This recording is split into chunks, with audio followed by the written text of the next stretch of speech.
How's it going, guys? My name is Maikya and I am back for another video. Now today I'm going to be discussing the Pokemon Center Tokyo. Now on Twitter I've just seen yesterday, I think it was, this leak sort of thing, not really a leak, more of a photo from a Japanese Twitter account, and basically what this is discussing is the potential for a new generation to the Pokemon merchandise franchise, that sort of thing, and how it's a possibility, quite a big possibility to be honest with you. I'm quite impressed with this. It's not really a thing that's hidden either. It's not like a hidden bit of information that we've just found out of nowhere, you know, with data mined or something. It's more just something that was right in front of us, only someone's just made a kind of, you know, a showcase on what it's actually all about. So I'm just going to translate this tweet for you guys, and then I'm going to go basically talk about it a bit more.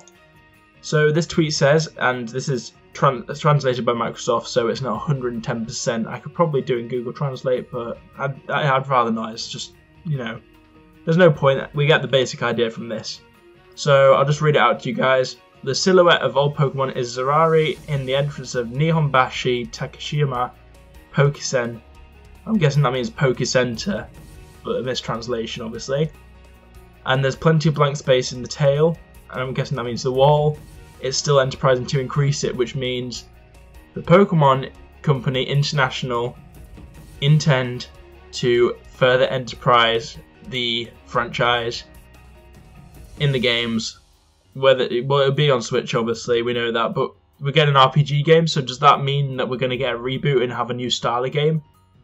I don't think so. I think we'll have an RPG game, and I think we might end up getting a separate version of the games, but I'm not too sure. It could be both combined into one, but I don't know if they do that or not. And I feel like we get the RPG game this year, and we might get a different version of game next year. I'm not 100% on it. Anyway, let's have a look at the photos, and I'll go through it with you. So, this first photo obviously says Pokemon Center Tokyo DX. This is just the standard thing. As you can see, we've got Unova Pokemon, Generation 5. Going into Generation 6, so X and Y, and we've got them all here. We've got, you know, Barnacle, Barbaracle, whatever you call them. We've got Doublade, you know, Fennekin, that sort of thing. We've got all those there.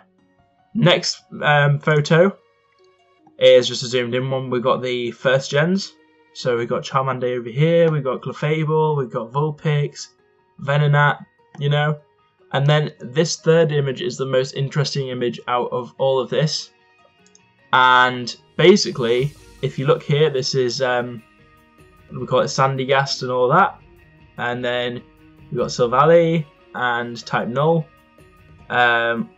We got, what do we call it? Let's see.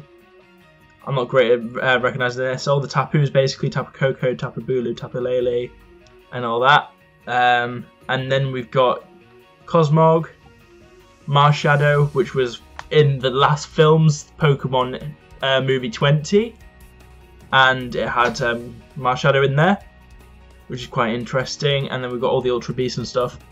But what's interesting is that this is a blank section of wall, which could be very, very, very much indicative of a new generation. And the funny thing is if you look, there's no Zero Aura. Now, Zero Aura is meant to be in Generation 7, so in theory you'd think, if it's in Generation 7, why haven't they put it on the wall?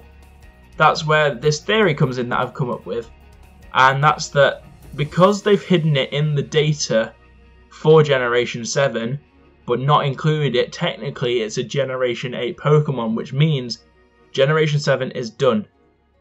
Because they wouldn't bring out more Pokemon if it was the same generation. So what they've done is they've hidden a Generation 8 Pokemon in a Generation 7 game, much like they did with Marshadow in previous games. They've hidden it in there just so we end up getting it later. And they did the same with Marshadow. They made the movie, Marshadow was in it, big reveal, wow, amazing. They're going to do the same with Zero Aura. Zero Aura is going to come into the new movie, it's going to be a big reveal, wow, you know, the whole world's going to go mad. Then they'll bring out the new games and Zero Aura will be in there as a legend or a mythical Pokemon. That is my theory. That is based from what I know here and what I've seen elsewhere. Yesterday I covered the whole Eevee figure thing, the merchandise, which I think also has a link to the whole thing. I'm not sure how Eevee and Zero Aura fit in together entirely, but I think there's a link there. I definitely think that they're both contributing to the movie, and I think that the movie, for some reason, nowadays, the movies are more indicative of what we're going to get next in the franchise, as opposed to just being a separate part of the franchise. Because before we used to see in the movies, it would just be certain movies about this, certain movies about that. And, you know, there's various movies. There's not 20 generations, you know.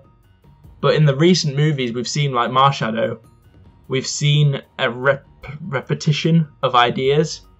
And I think Game Freak and, you know, the Pokemon Company International, essentially, are starting to play the kind of estimation game with working things out, so we don't get too much information, but we have enough to, like, kind of leech off until the new game release. So it's really exciting stuff, this.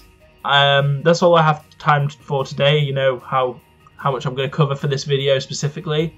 If you guys enjoyed, be sure to leave a like, and let's try and aim for 20 likes in this video.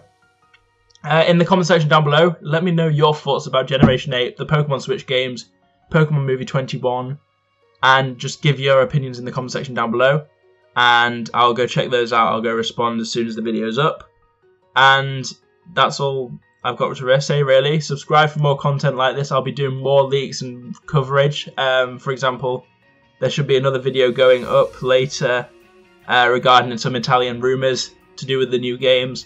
And then tomorrow I should have another video up regarding some more leaks / rumours. So I hope you guys enjoy this type of video. I certainly enjoy making them. They're quite simple, but they're really effective, and it's good to just get the news out there and just kind of, you know, delve into it a bit and work out what's going on. So like I said, be sure to leave a like, and I will see you in the next video.